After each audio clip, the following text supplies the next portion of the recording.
조금 길지만 창세기 11장 10절부터 읽겠습니다. 창세기 11장 10절부터 12장 4절까지 함께 읽으시겠습니다.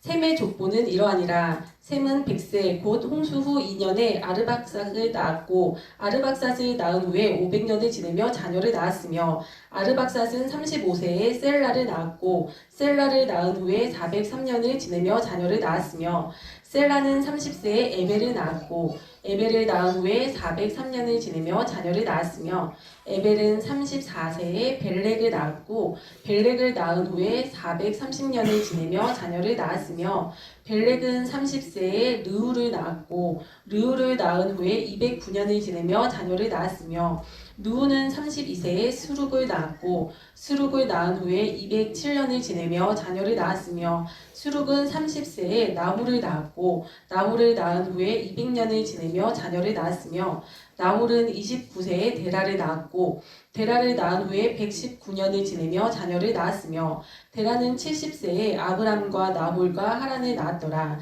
데라의 족보는 이러하니라. 데라는 아브람과 나홀과 하란을 낳고 하란은 롯을 낳았으며 하란은 그 아비 데라보다 먼저 고향 갈대아인의 우르에서 죽었더라. 아브람과 나홀이 장가들었으니 아브람의 아내의 이름은 사레며 나홀의 아내의 이름은 밀가니 하란의 딸이요 하란은 밀가의 아버지이며 또 이스가의 아버지더라. 사레는 임신하지 못함으로 자식이 없었더라. 데라가 그 아들 아브람과 하란의 아들인 그의 손자 롯과 그의 며느리 아브람의 아내 사레를 데리고 갈대아인의 우르를 떠나 가나안 땅으로 가고자 하더니 하란에 이르러 거기 거류하였으며 데라는 나이가 205세가 되어 하란에서 죽었더라. 여호와께서 아브람에게 이르시되 너는 너의 고향과 친척과 아버지의 집을 떠나 내가 네게 보여줄 땅으로 가라. 내가 너로 큰 민족을 이루고 내게 복을 주어 네 이름을 창대하게 하리니 너는 복이 될지라. 너를 축복하는 자에게는 내가 복을 내리고 너를 저주하는 자에게는 내가 저주하리니 땅의 모든 족속이 너로 말미암아 복을 얻을 것이라 하신지라. 이에 아브람이 여호와의 말씀을 따라갔고 롯도 그와 함께 갔으며 아브람이 하란을 떠날 때에 75세였더라. 아멘. 어릴 때 참 자주 들었던 이야기인 것 같은데 그런 얘기 들어보셨죠? 그 호랑이는 죽으면 가죽을 남기고 사람은 죽으면 이름을 남긴다. 이런 말을 많이 어디선가 듣지 않습니까? 근데 참 그럼 우리 믿는 자들은 죽어서 무엇을 남겨야 하나? 그래서 그것에 대해서 이제 결론부터 말씀을 드리면 우리 믿는 사람들은 믿음의 발자취를 남겨야 될 줄로 믿습니다.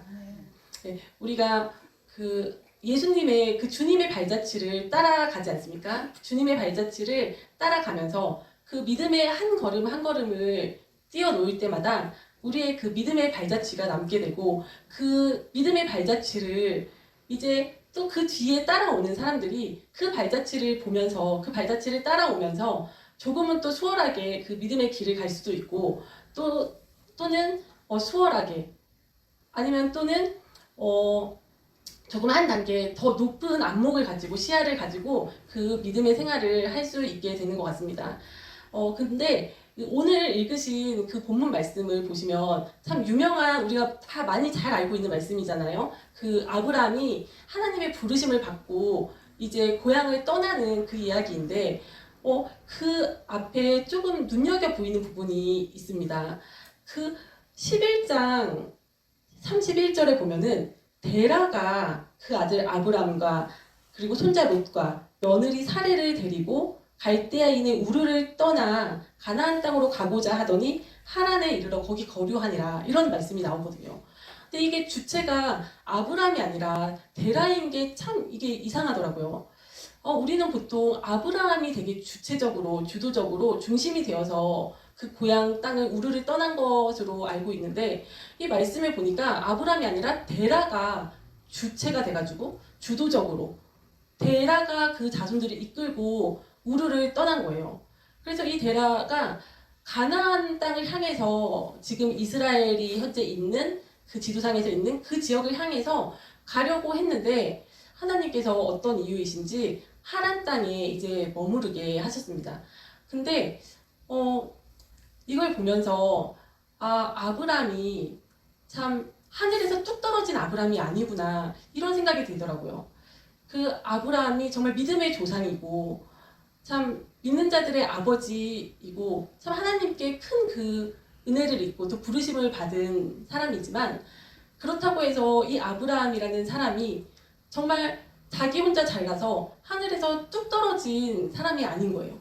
그러니까 물론 하나님께로부터 직접적으로 이렇게 음성을 듣고 약속을 받고 하나님이 정말 그와 함께 언약을 계약을 하시는 그런 사이였지만 그렇다고 해서 이 아브라함이 자기 혼자 정말 잘나서 자기 혼자 정말 하늘에서 뚝 떨어진 것처럼 혼자 하나님의 명령을 받아서 이 일을 한 것이 아니구나라는 것을 보게 되었습니다. 그래서 아브라함이 정말 하나님께 부르심을 받기 전에 이 데라, 아브라함의 아버지인 데라도 하나님의 콜링이 있었던 것 같아요. 그래서 하나님께서 아브라함에게 하셨던 것처럼 그렇게 명백한 음성을 들려주셨는지는 모르겠지만 어쨌든 이 데라 역시 하나님의 인도하심을 따라서 하나님의 그 인도하심을 의해서 이 우르를 떠나게 된 것이에요. 그래서 이 데라에게는 하나님께서 이 데라에게는 그런데 가나안 땅으로까지는 허락을 하지 아니하시고 그 중도의 하란이라는 지역에서 거기까지만 이 데라에게는 허락을 하신 것 같습니다. 그리고 나서 이제 그의 아들인 아브라함을 또 끄집어내셔가지고 이제 가나안 땅으로 아브라함을 이제 떠나라고 명령을 하십니다. 근데 왜 하란일까? 그러면 왜 하란인 것일까? 하고 이제 찾아보고 이제 생각을 해봤는데 여기 지도에 보시면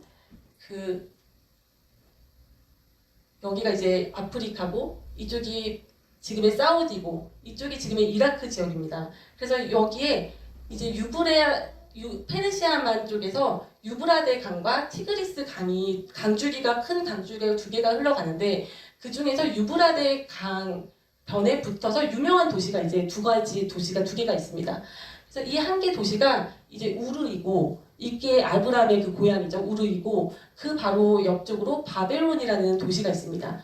근데 이 바벨론은 이제 성경에 보면 함의 아들인 구스의 6번째 아들, 즉 함의 손자인 니무롯에 의해서 바벨탑이 세워졌던 도시입니다. 그래서 이곳에서 바벨론 종교가 생겨나고 굉장히 우상 숭배의 중심지였던 곳입니다. 그래서 이 니무롯에 의해서 바벨론 종교가 생겨나고 이 지역 전체가 그 우상 숭배에 빠져 있게 되었습니다. 근데 그랬던 당시에 이제 이 지금의 시리아 지역인데 요 유브라데 강을 쭉 따라 올라가다 보면 하란이라는 도시가 나오고 그 도시와 가까이에 에블라라는 왕국이 있었습니다. 이 바벨론이라는 왕국이 있을 때 그 함의 자손인 니무롯이 바벨론이라는 그 도시를 왕국 그 제국을 세웠을 때에 셈의 족보에 있던 지금 우리가 방금 읽으셨던 셈의 족보에서 셈이 이제 아들들이 엘람도 있고 아수르도 있고 아르박삭도 있고 여러 명의 아들이 있었는데 그 중에서 이 방금 읽으신 10절부터 읽으신 그 말씀에 나오는 셈의 족보는 믿음의 족보인 거예요. 그러니까 정말 이 당시에 이 고대 근동 지방에서 정말 각 민족이 자기의 필요에 따라서 자기의 욕심에 따라서 다 자기들의 그 신들을 만들고 그 우상 숭배에 빠져서 여호와 하나님을 잊어버리고 살아갈 때 여호와 하나님 신앙을 붙들고 있었던 그 믿음의 그 이어져 내려오는 그 족보가 지금 읽으신 족보입니다. 그래서 셈의 족보 중에서 이제 셋째인 아르박삭이 나오고 아르박삭의 아들이 셀라이고 셀라의 아들이 에벨입니다. 근데 그리고 노아의 4대손이에요. 이 에벨이 이 바벨론의 그 신들, 이 바벨론 제국, 이 우상 숭배가 만연한 이 지역에서 떠나온 거예요. 떠나와가지고 이제 여호와 하나님을 섬기는 그 신앙을 지키고자 세운 나라가 이 에블라 왕국입니다. 그래서 이 에블라 왕국 요 지역에서 이제 점토판들이 수만 개의 점토판들이 출토가 돼가지고 그것을 문헌적으로 쐐기 문자로 돼 있는 것도 있고 그래서 그런 것들을 해석을 해보니까 이 에블라 왕국의 이제 초대 왕이 에벨인 거예요. 이 노아의 4대손 에벨이 초대 왕국, 그 초대 이제 이 나라를 만든 사람입니다. 그래서 이 에벨이라는 이름에서 파생돼서 나온 말이 히브리거든요. 히브리. 그래서 우리가 지금도 이 성경에도 히브리인이라고 많이 나오잖아요. 그 지금도 유대인들을 히브리인이라고도 하고 또 히브리어라고 하고 구약은 히브리어로 쓰여졌다라고 얘기를 하고 이 히브리라는 말을 우리가 많이 듣기 접하게 되는데 이 히브리라는 말의 어원이 에벨에서 나온 겁니다. 그래서 그 뜻은 강을 건너다라는 뜻이래요. 그러니까 이 에벨이라는 사람이 이 우상 숭배가 만연한 바벨론 신들을 섬기는 그 이 메소포타미아 이 지역에서 벗어나서 이 유브라데 강을 건너서 이 에볼라라는 왕국을 이룬 거예요. 그래서 강을 건너다 라는 이 의미의 단어에서 파생되어서 히브리라는 말이 생겨난 겁니다. 그래서 어떻게 보면은 우리들도 히브리인들인 거예요. 영적으로는. 하나님께서 다 우상을 섬기던 그 사람들을, 하나님의 자녀들을 처음에는 우상을 섬기게 하시는 것 같아요. 이 아브라함도 그랬고, 이 아브라함의 아버지 데라가 여호수아서에 보면은 우상을 섬기던 사람이라고 하거든요. 바벨론 지역에서 우상을 섬기던 사람.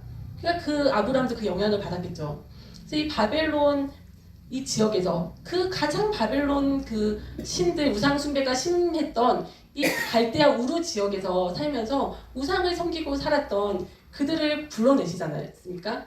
그리고 또 이집트 땅에서 우상 숭배를 하고 있던 그 하나님의 자녀들을 또 모세를 통해서 불러내셔서 강을 건너게 하시고 그런 것처럼 우리도 이 세상을 살면서 이 세상 신들을 섬기고 정말 이 세상에 취해가지고 살아가던 우리를 하나님께서 불러내셔가지고 우리가 그 강을 건넌 자들인 겁니다. 영적으로. 그래서 우리도 어떻게 보면 영적으로 히브리인들인 거예요.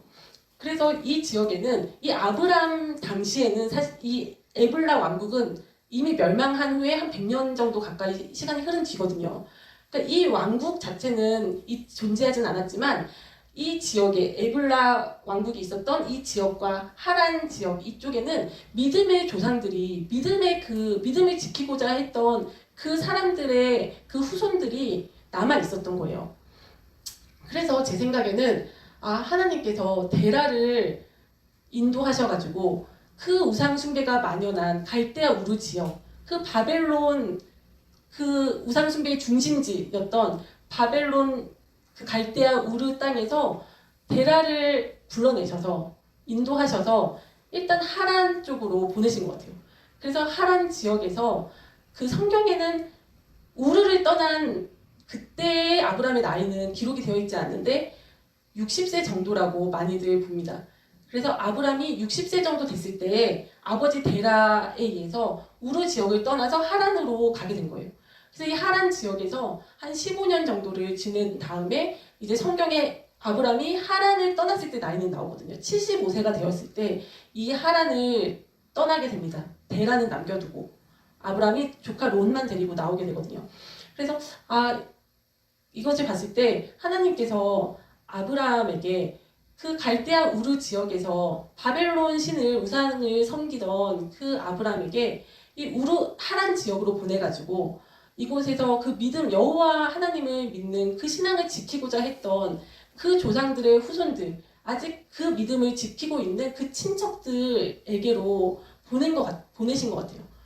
그래서 이 아브라함 같은 경우는 이 우르 지역에서 살면서 이들이 바벨론 신을 섬기고 거기에 빠져서 살긴 했지만 그래도 이들은 셈족이잖아요. 노아의 아들이 셈과 함과 야벳이 있는데 그 중에서 셈족이에요. 근데 이 갈대아 지역은 니므롯 족, 그러니까 함족들이 사는 지역이거든요. 함족들의 제국이에요. 그러니까 그곳에서도 이들은 약간 소외된 자들이었던 것 같아요. 그러니까 이들이 결혼을 한 걸 보면은 그 함족들의 그 사람 여자들하고 결혼을 하지 않고 근친 결혼을 하지 않습니까? 다 아브라함도 자기 사촌인 사레랑 결혼을 하고 또 여기 보시면 나홀이 장가 들었는데 아내 이름이 밀가인데 밀가는 또 그 동생인 하란의 딸이고 막 이런 식으로 자기들끼리 결혼을 해요. 그러니까 이 지역에서 우상 숭배를 하고 바벨론 지역에 이제 젖어서 살긴 했어도 그들은 거기서 소외된 사람들이었던 것 같아요. 근데 그들이 자신들과 같은 조상인 셈족들이 이제 모여서 사는 이 하란 땅에 가가지고 아브람이 이곳에서 이제 여호와 하나님에 대한 신앙을 전수를 받고 이곳에서 사람을 통해서 하나님께서 직접 하시기도 하시지만 또 사람을 통해서 아브람을 가르치시기도 하시고 훈련시키신 게 아닐까 생각이 됩니다. 그러니까 제가 이 부분을 이제 이렇게 살펴보면서 조금 드는 생각은 이렇게 우리가 그 성경에는 아주 중요한 중요 인물들, 아주 유명 인사들만 나오지만 참 숨겨져 있는 사람들이 얼마나 많을까. 하나님께서 이렇게 드러내놓으시지 않으시고 감춰두시고 또 숨겨져 있는 하나님의 사람들이 얼마나 많을까. 참 그 믿음의 발걸음을 한 걸음 한 걸음 자기의 그 인생 속에서 살아내고 그래서 또 그 믿음의 발자취를 남겨놓은 그런 사람들이 얼마나 많을까 그런 생각이 들더라고요. 그래서 우리가 이 성경을 읽으면서는 참 그 중심 인물인 유명 인사인 아브라함만을 우리는 이렇게 보지만 그 아브라함 역시도 정말 어느 날 갑자기 하늘에서 뚝 떨어진 사람이 아니라 이 당시에 정말 대부분의 모든 사람들이 바벨론 신들을 우상 숭배를 하고 있던 이 당시에 정말 끝까지 정말 여호와 하나님을 믿는 그 신앙을 지키려고 정말 소외되고 정말 따돌림 당하고 주류 사회에 끼지 못하고 비주류로 살아가면서도 그 신앙을 지키면서 그 믿음의 한 걸음 한 걸음을 뛰어가면서 그 믿음의 발자취를 남겨놓은 사람들이 있었다는 겁니다. 그래서 그들을 통해서 아브람도 영향을 받으면서 더욱더 하나님에 대해서 알게 된 것 같아요. 그러면서 그의 신앙이 더욱더 자라난 것 같습니다. 그래서 우리가 참 주님의 발자취를 이렇게 따라가야 되는데 참 이번 주에 그런 뉴스를 하나 보게 됐어요. 그 사랑의 교회의 오정현 목사님 아들 되시는 목사님이 교회를 개척을 하시면서 이제 개척하면서 이제 예배를 좀 기념 예배 뭐라고 하는지 모르겠는데 개교 예배 이런 걸 드리시는 거예요. 근데 참 너무 화려하고 그 교회를 처음 개척을 하는데 너무 화려한 거예요. 너무 화려하고 참 그곳에 초대받아서 참석하신 분들도 너무 유명하신 분들, 참 이 교계에 참 이름 있는 유명한 분들이 내빈으로 참석하시고 그리고 참 특이한 게 그 축하 연설도 영어로 하시더라고요. 그리고 또 이제 개척을 시작하시는 그분도 앞에 나오셔서 단상에서 영어로 막 얘기를 하시는 거예요. 근데 참 여기가 한국인데 너무 이제 위화감이 들잖아요. 그래서 참 저곳에는 참 못 배우고 영어 못하는 사람들은 저곳에 가면 안 되는구나 이런 생각이 들 정도로 그래서 참 저곳에 정말 하나님께서 저걸 기뻐하실까 하나님께서 저곳에 계실까 심지어는 이런 생각도 들더라고요. 그러니까 예수님께서는 인간으로 정말 하나님께서 인간 예수님으로 이 땅에 오셨을 때 참 아주 명문 가문에 엄청난 엘리트로 막 이렇게 오시지 않으셨잖아요. 정말 그 유대인들이 다 무시하는 그 북쪽 갈릴리 지역에 그것도 갈릴리 지역에서도 깡촌인 나사렛 지역에 참 목수의 아들로 그렇게 오셨지 않습니까? 그러니까 예수님께서 왜 그런 모습으로 오셨을까? 그거는 정말 수많은 사람들을 다 포용하시기 위해서 그렇게 오셨을 것 같아요. 왜냐면 우리가 엘리트들이 자기가 가진 것을 내던져버리고 예수님을 따라가기도 쉽지가 않지만 사실은 어떤 사회의 계층적으로 좀 밑바닥에 있는 분들이 참 아까 말한 그런 교회로 들어올 수는 없잖아요. 그러니까 교회의 문턱이 낮아야 되는데 그런 의미로 예수님께서도 참 낮은 모습으로 오신 것 같아요. 그래서 누구나 다 예수님을 믿을 수 있도록 그렇게 오셨는데 그렇게 예수님의 발자취를 따라가야 되는 우리가 참 예수님을 닮은 게 아니라 어떻게 보면 바리새인과 서기관들의 모습이 아닐까 싶더라고요. 그 당시에 예수님께서 참 인간으로 오셨을 때에도 예수님의 12 제자들 중에 예수님을 배반한 가룟 유다만 빼고는 다 북쪽 갈릴리 출신이었어요. 그 유다만 유대 지방 사람이고 그리고 다들 그냥 고기 잡는 어부였고 대부분이 그랬지 않습니까? 그리고 그 초대 기독교 그 시기에도 대부분의 사람들이 참 소외받는 사람들이 예수님을 쫓아다니던 사람들이 소외받는 자들이 많았던 것 같아요. 그리고 엘리트즈 중에서도 뭐 특이하게 니고데모나 아니면 예수님께 무덤을 드렸던 그 요셉이나 이런 사람들 뭐 몇 명을 빼고는 참 엘리트들 중에서는 그 좀 잘났다는 그 유대인들 중에서는 예수님을 정말 진실되게 믿은 사람이 별로 없는 것 같아요. 다들 오히려 예수님을 배척하고 십자가에 못 박는데 앞장서지 않았습니까? 그래서 참 그런 거를 보면서 우리가 정말 히브리인들이라면 우리가 이 세상에서 강을 건넌 사람들이라면 그 히브리인들이라는 그 의미는 그 강을 건넌 거예요. 강을 건너서 이제 이 세상 종교를 포기하고 바벨론 신을 버리고 강을 건너온 거예요. 그러니까 이제 자기는 떠돌이라는 의미가 들어있는 거예요. 히브리인이라는 의미에는. 나는 이 세상이 내 집이 아니고 여기가 내가 사는 세상이 아니고 나는 잠깐 여기 방문한 사람이다. 나는 그냥 나그네다. 떠돌이다. 이런 사상이 들어있는 의미입니다. 그 언어입니다.